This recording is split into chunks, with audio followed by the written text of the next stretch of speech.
औज़ुबिल्लाहि मिनश्शैतानिर्रजीम बिस्मिल्लाहिर्रहमानिर्रहीम। Dear students, अस्सलाम वालेकुम। Welcome to online academy with AD. Okay, आज सोर्स स्टेट के हम नेक्स्ट जो है वो टॉपिक की तरफ चलेंगे, that is lattice heat capacity. Lattice heat capacity पे चलने से पहले हमें कुछ टर्म्स का पता होना चाहिए। ओके, तो मैंने जो है वो सारा लिख भी दिया है ताकि आप एग्ज़ाम में लिख सकें। और अगर आपको लेक्चर पसंद आए तो सब्सक्राइब लाजमी करिएगा।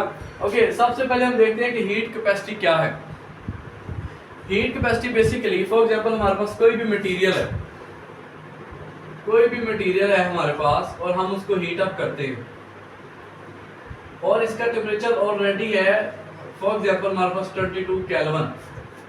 तो हम जब हीट देंगे तो जाहिर बात है कुछ ना कुछ मटेरियल जो है वो हीट को अब्जॉर्ब करेगा और अब्जॉर्ब करने के बाद जितनी उसकी कैपेसिटी होगी, अब्जॉर्ब करने के बाद जब वो फुल हो जाएगा तो उसके बाद उसका टेम्परेचर बढ़ना शुरू होगा और इसका टेम्परेचर जब 23 केल्विन हो जाएगा तो जितनी हमें हीट देनी पड़ी है इसका टेम्परेचर 1 केल्विन बढ़ाने के लिए, उसे हम कहते हैं हीट कैपेसिटी। यानी किसी भी मटेरियल के टेम्परेचर को अगर हमने 1 केल्विन बढ़ाना है तो 1 केल्विन का टेम्परेचर बढ़ाने के लिए जितनी हमें हीट देनी पड़ती है उसे हम कहते हैं heat capacity. The amount of heat, इसलिए मैंने लिखा the amount of heat required to raise the temperature of the body through 1 kelvin is called heat capacity. कि अगर हमने किसी भी बॉडी का टेम्परेचर 1 केल्विन बढ़ाना है या 1 डिग्री सेंटीग्रेड बढ़ाना है तो उसके लिए इतनी हमें हीट देनी पड़ती है, उसे बोलते हैं हीट कैपेसिटी। अब अगर मैं बात करूं स्पेसिफिक हीट कैपेसिटी की, हमें पता है स्पेसिफिक का मतलब क्या होता है, खास। ठीक है, अब हम फिक्स कर देंगे कि जो हमारा मटेरियल है वो या तो 1 kg, अगर मैं किलोग्राम की बात करूं 1 kg है, अगर ग्राम में जाऊं तो मैं 1 ग्राम कह सकता हूं, अगर मैं मोल में जाऊं तो मैं 1 मोल कह सकता हूं। ठीक है, यानी अब हम जो मटेरियल लेंगे वो यूनिट मास लेंगे। मैंने यहाँ पे लफ्ज भी इस्तेमाल किया है unit mass. Okay, sorry, unit mass. तो यूनिट का मतलब क्या था, 1 यूनिट मास का। यानी अब जो हमारे पास मटेरियल होगा वो या तो 1 kg होगा, 1 ग्राम होगा या 1 मोल होगा। अब जो हमारे पास मटेरियल जो हमने लिया है, फॉर एग्जांपल मैंने जो है वो 1 kg ले ली है, ये मेरे पास एक मटेरियल है और वो 1 kg है। अब मैं इसको हीट दूंगा, ठीक है, तो 1 kg मटेरियल का टेम्परेचर अगर मैंने 1 केल्विन बढ़ाना है तो उसके लिए जो मुझे हीट देनी पड़ेगी उसे मैं बोलूंगा specific heat capacity. Heat capacity में और स्पेसिफिक हीट कैपेसिटी में यही डिफरेंस है कि हीट कैपेसिटी में हम मटेरियल को स्पेसिफाई नहीं करते कि वो भाई 1 किलो है या 2 किलो है या 1 मोल है। उसमें हम बस ये कहते हैं कि किसी भी मटेरियल का टेम्परेचर अगर हमने 1 केल्विन बढ़ाना है तो उसके लिए जो हीट है वो हीट कैपेसिटी, इसमें हमने स्पेसिफाई कर दिया कि अब जो हमारे पास मटेरियल है वो हम उसका यूनिट मास लेंगे। ठीक है, यानी 1 kg ले लेंगे या 1 मोल ले लेंगे। ठीक है, बहरहाल तो unit mass of a substance, अगर हमारे पास कोई भी बॉडी है तो हम उसका यूनिट मास लेते हैं, उसका टेम्परेचर बढ़ाने के लिए 1 केल्विन टेम्परेचर बढ़ाने के लिए जितनी हमें हीट देनी पड़ती है उसे बोलते हैं specific heat capacity. The amount of heat required to raise the temperature of unit mass of a substance, कि किसी भी चीज के आपने अगर यूनिट मास का टेम्परेचर बढ़ाना है तो 1 केल्विन 1 केल्विन तक, तो उससे हम बोलते हैं स्पेसिफिक हीट कैपेसिटी। अब जो स्पेसिफिक हीट कैपेसिटी है ये 2 तरह की होती है। ठीक है, एक है Cp और एक है Cv। यानी specific heat capacity at constant pressure और specific heat capacity at constant volume, 2 तरह की हमारे पास है। Specific heat at constant pressure का मतलब क्या है कि आपने जो ऊपर वेट रखा है, फॉर एग्जांपल आपने जो प्रेशर रखा हुआ है वो कांस्टेंट रखना है आपने। ठीक है, अब आप जो हीट देंगे इससे 2 काम हो सकते हैं। कुछ मिसाल से जारी बात है मटेरियल है तो उसके अंदर जो है एटम मॉलिक्यूल्स होंगे, आप हीट देंगे तो कुछ ना कुछ इसका वॉल्यूम भी इंक्रीज होगा और इस मटेरियल का जो है वो टेम्परेचर भी बढ़ेगा। तो जब इसका 1 केल्विन टेम्परेचर बढ़ जाएगा तो उसे हम कहेंगे specific heat capacity at constant pressure. यहाँ 2 काम होंगे, वॉल्यूम भी इंक्रीज होगा और मटेरियल का टेम्परेचर भी 1 केल्विन बढ़ेगा। जबकि specific heat capacity at constant volume में क्या होगा कि अब यहाँ पे जो आप हीट देंगे, अब इसका वॉल्यूम तो फिक्स है, वॉल्यूम तो बढ़ नहीं सकता, जो भी आप हीट देंगे वो डायरेक्टली क्या होगी, वो उसकी इंटरनल एनर्जी को इंक्रीज करेगी जो आप हीट दे रहे हैं यहाँ पे। फॉर एग्जांपल वो Q है, ठीक है, अब इसका 1 केल्विन टेम्परेचर बढ़ाने के लिए किसी मटेरियल का अगर आपने वॉल्यूम फिक्स किया है और उसका टेम्परेचर 1 केल्विन तक बढ़ाने के लिए जो आपको हीट देनी पड़ती है उसे हम बोलते हैं specific heat capacity at constant volume. तो यहाँ पे सिर्फ एक ही काम हो रहा है कि जो आप हीट दे रहे हैं वो उसका टेम्परेचर बढ़ाएगा, और यहाँ पे दो काम है, लिहाजा जो Cp है it is greater than the Cv। Specific heat capacity at constant pressure is greater than specific heat capacity at constant volume, और उसकी रीजन मैंने आपको बता दी। इन दोनों के दरमियान जो रिलेशनशिप है आपने पढ़ा होगा, Cp minus Cv is equal to R। बहरहाल ये हमारा जो है वो टॉपिक नहीं है, मैंने जस्ट आपको इंट्रोडक्शन दिया ताकि हमें पता हो कि हीट कैपेसिटी और स्पेसिफिक हीट कैपेसिटी है क्या। ठीक है, तो अगर हम बात करें लैटिस हीट कैपेसिटी की, ठीक है, बेसिकली तो मैं आपको बता दूं कि ये स्पेसिफिक हीट कैपेसिटी की जो मैंने यहाँ डिफाइन लिखी है वो लैटिस हीट कैपेसिटी में भी यही चल जाती है। उसकी वजह मैं भी बताता हूँ आपको, बट मैंने उसकी जो है वो अलग से भी डिफाइन कर दी है ताकि हमें जो है वो लैटिस हीट कैपेसिटी की अगर हमने जो है वो स्पेसिफिक डिफाइन लिखनी हो तो हमें वो भी पता हो। बहरहाल जो हम हीट दे रहे हैं, ठीक है, मटेरियल्स के अंदर, सॉलिड्स के अंदर भी ऐसे होता है, आप जो हीट देते हैं तो सॉलिड का जो वॉल्यूम है वो खास बढ़ता नहीं है। गैसेज में ऐसे होता है कि आपने अगर वॉल्यूम फिक्स नहीं किया तो उसका कुछ वॉल्यूम भी बढ़ेगा अगर आप किसी गैस को हीटअप करते हैं, और उसके मॉलिक्यूल्स की इंटरनल एनर्जी भी इंक्रीज होगी। लेकिन अगर हम सॉलिड की बात करें, ठीक है, तो सॉलिड में हमें पता है, मिसाल के तौर पे मेरे पास कोई भी क्रिस्टल है, यहाँ पे ये लैटिस पॉइंट्स हैं उसके, ठीक है, आप इनको मिला दें, कोई भी हमारे पास क्रिस्टल है और हम इसको हीटअप करते हैं तो दो काम होंगे। हमें पता है लैटिस पॉइंट्स के ऊपर एटम्स जो है वो होते हैं, एक तो इन एटम्स, और हम यहाँ पे फर्ज कर लेते हैं कि हर एटम जो है वो एक ऑसिलेटर के तौर पे काम कर रहा है। वो क्या कर रहा है? ऑसिलेट कर रहा है, हर एटम ऑसिलेट कर रहा है। जब वो हर एटम ऑसिलेट कर रहा है तो उसकी जो ऑसिलेटिंग एनर्जी है ना उसे हम बोलते हैं फोनोन, ठीक है, फोनोन कहते हैं उसको। बराबर, जैसे हम इसको हीटअप करेंगे तो एक तो इसके जो एटम्स हैं उनकी ऑसिलेशन बढ़ जाएगी, जितने भी एटम्स हैं उनकी ऑसिलेशन बढ़ जाएगी, और एटम्स के अंदर इलेक्ट्रॉन भी हैं, ठीक है, इलेक्ट्रॉन्स जो है वो एक्साइटेड हो जाएंगे, उनकी एनर्जी भी बढ़ जाएगी, वो ग्राउंड स्टेट से जो है वो एक्साइटेड स्टेट में चले जाएंगे।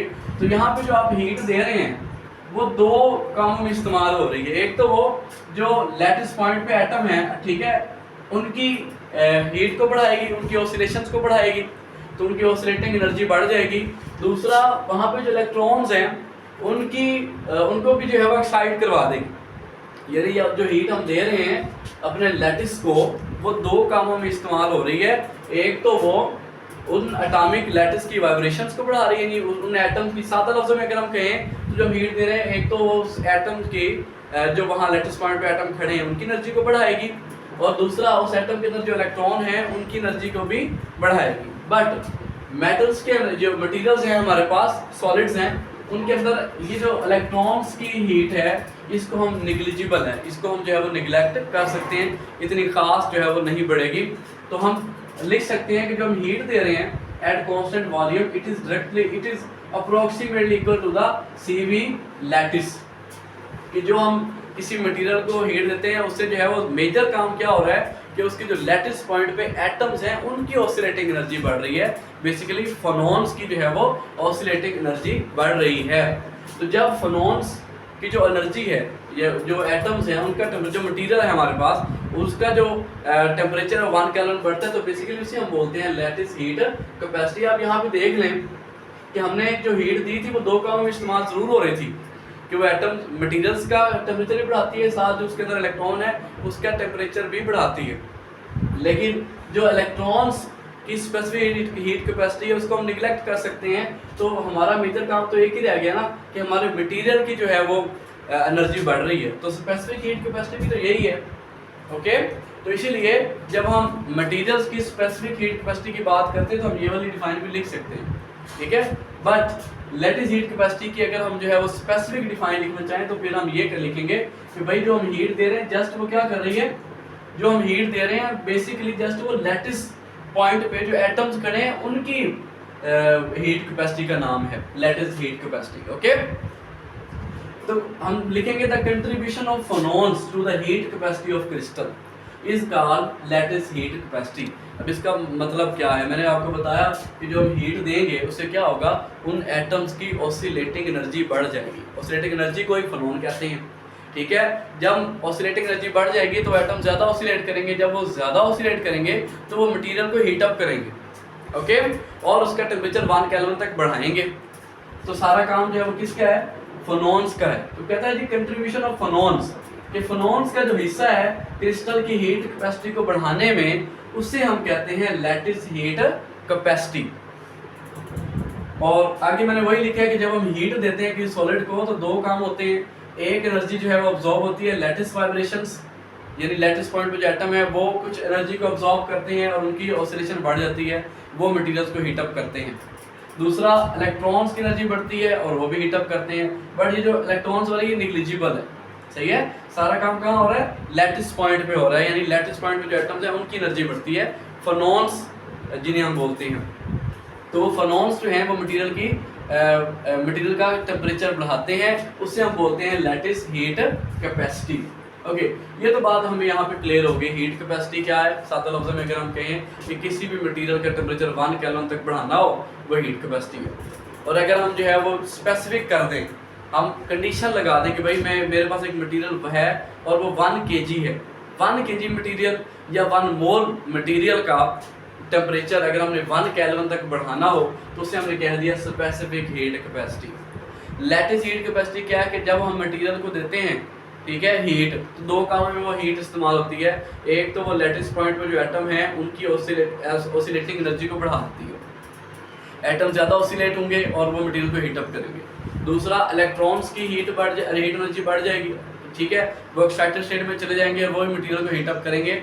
बट हमने कहा कि ये जो इलेक्ट्रॉन्स का कंट्रीब्यूशन है वो माइनर है, मेजर कंट्रीब्यूशन किनका है, वो जो एटम ऑसिलेट हो रहे हैं, ठीक है, उनकी जो ऑसिलेटिंग एनर्जी है जिसे हम फोनॉन्स कहते हैं, तो उसी को हमने कहा लैटिस हीट कैपेसिटी।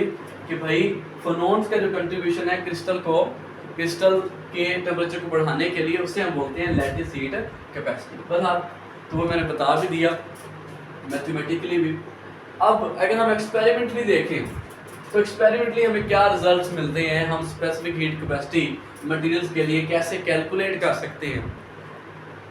तो अगर हम हाई टेम्परेचर की बात करें तो CV, इसका formula 3n K beta, Boltzmann constant है, n जो है वो नंबर ऑफ एटम्स हैं। अगर हम कहें कि number of atom Avogadro number के इक्वल हैं जो लैटिस पॉइंट के ऊपर हैं, तो मैं लिख सकता हूँ 3na K बीटा। अब ये जो na K बीटा है, इसको हम नाम देते हैं R का, तो हमारा CV किसके इक्वल आ गया, 3R के। यहाँ देखिए कोई टेम्परेचर की टर्म इन्वॉल्व नहीं है, R तो खुद कांस्टेंट है। It means specific heat capacity at constant volume, वो तो फिक्स है, टेम्परेचर पे डिपेंड ही नहीं करती कि जो मर्जी टेम्परेचर हो, आपकी जो स्पेसिफिक हीट कैपेसिटी है किसी भी मटेरियल की वो फिक्स है। तो लेकिन ऐसा होता नहीं है हाई टेम्परेचर का। तो ये बात बिल्कुल ठीक है, जैसे मैंने यहाँ पे शो करवाया कि टेम्परेचर आप बढ़ाते जाएं, लेकिन आपकी जो स्पेसिफिक हीट कैपेसिटी है वो कांस्टेंट है, वो फिक्स है, उसकी अमाउंट फिक्स है, 3R के इक्वल। हाई टेम्परेचर के लिए ये बात ठीक है, बट जब हम लो टेम्परेचर पे जाते हैं तो लो टेम्परेचर पे ये फॉर्मूला जो है वो रॉन्ग हो जाता है। लो टेम्परेचर पे स्पेसिफिक हीट कैपेसिटी ये दो लॉज को फॉलो करती है। एक तो है CV डायरेक्टली प्रोपोर्शनल होती है टेम्परेचर के, जितना आप टेम्परेचर बढ़ाएं उतनी स्पेसिफिक हीट कैपेसिटी बढ़ेगी, ठीक है। ये मेटल्स के लिए, और ये जो मैंने MM लिखा है इसका मतलब है मैग्नेटिक मटेरियल्स के लिए। ये अगर मेटल्स हैं और मैग्नेटिक मटेरियल्स हैं तो लो टेम्परेचर पे specific heat capacity it will be directly proportional to the temperature, okay. और अगर हम इंसुलेटर्स की बात करें तो आपको पता है कि इंसुलेटर्स में जो है वो उसके एटम्स जो है वो फुली फिक्स होते हैं और बैंड गैप बहुत ज़्यादा होता है, ठीक है, कंडक्शन बैंड में, ठीक है, ओके। तो इंसुलेटर्स के लिए लो टेम्परेचर पे जो हमारी स्पेसिफिक हीट कैपेसिटी है it is directly proportional to the T cube, okay. It means that कि हाई टेम्परेचर पे specific heat capacity CV is equal 3R को फॉलो करती है, बट लो टेम्परेचर पे जो स्पेसिफिक हीट कैपेसिटी है ये दो लॉज को फॉलो करती है। एक को हम कहते हैं T लॉ, मेटल्स और मैग्नेटिक मटेरियल T लॉ को फॉलो करते हैं, और इंसुलेटर्स जो होते हैं वो T क्यूब लॉ को फॉलो करते हैं, ठीक है। तो ये था आज का हमारा लैटिस हीट कैपेसिटी के बारे में। तो लैटिस हीट कैपेसिटी का टॉपिक बेसिकली हमारा यहाँ से शुरू होगा, ओके। तो बाकी इंशाल्लाह नेक्स्ट जो है 3 थ्योरीज हैं, कुछ क्लासिकल थ्योरी है और 2 जो है वो क्वांटम थ्योरीज हैं स्पेसिफिक हीट कैपेसिटी के ऊपर। इंशाल्लाह हम उनके ऊपर बात करेंगे। तो if you like my lecture then please subscribe my channel. अल्लाह हाफिज़।